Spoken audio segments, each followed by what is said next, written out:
10 countries have changed their dietary guidelines to reduce the consumption of red meat in light of the impact of the climate change. Yeah.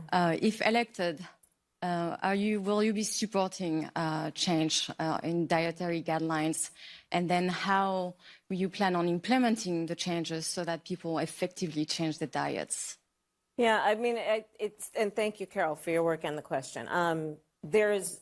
I think of the point that you're raising in a broader context, which is that as a nation, we actually have to have a real priority at the highest level of government around what we eat and in terms of healthy eating, because we have a problem in America.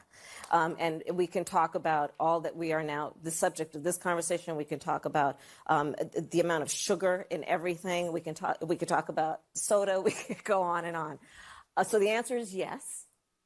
But I'll also say this, the balance that we have to strike here, frankly, is about what government can and should do around creating incentives and then banning certain behaviors. I mean, just to be very honest with you, I love cheeseburgers from time to time, right? I mean, I just do. And I think that, but there has to be also what we do in terms of creating incentives that we will eat in a healthy way, that we will encourage moderation, and that we will be educated about the effect of our eating habits on our environment. And we have to do a much better job of that, and the government has to do a much better job of that. So, I mean, I'm just saying, you love cheeseburgers. I mean, we all do. I don't know whether you know, from time to try time, the Beyond Burger, the Impossible Burger, right? They try, but it's not quite the same. That's my personal opinion.